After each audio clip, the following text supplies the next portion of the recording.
نبی کریم صلی اللہ علیہ وآلہ وسلم نے فرمایا، سب سے بڑا مجرم وہ مسلمان ہے جس نے کسی ایسی چیز کے بارے میں پوچھا جو حرام نہیں تھی اور اس کی وجہ سے وہ حرام کر دی گئی۔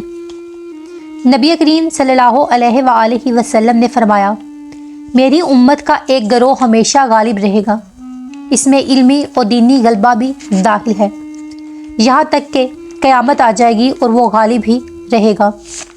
نبی کریم صلی اللہ علیہ وآلہ وسلم نے فرمایا، قیامت اس وقت تک قائم نہ ہوگی جب تک میری امت اسی طرح پچھلی امتوں کے مطابق نہیں ہو جائے گی، جیسے کہ بالشت کے بالشت اور ہاتھ ہاتھ کے برابر ہوتا ہے۔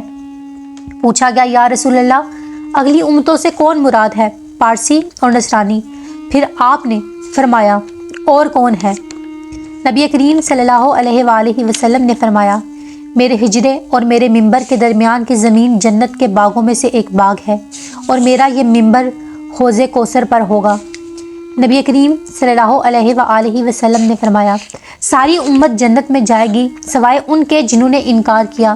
صحابہ نے عرض کیا، یا رسول اللہ، انکار کون کرے گا؟ تو نبی کریم نے فرمایا، جو میری اطاعت کرے گا وہ جنت میں داخل ہوگا، اور جو میری نافرمانی کرے گا اس نے انکار کیا۔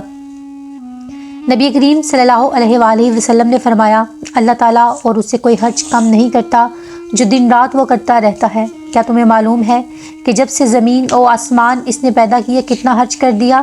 اس سارے حرج میں اس نے کوئی کمی نہیں کہی جو اس کے ہاتھ میں ہے، اور اس کا عرش پہلے پانی پر تھا، اور اس کو دوسرے ہاتھ میں ترازو ہے جس سے وہ اٹھتا اور جھکاتا ہے۔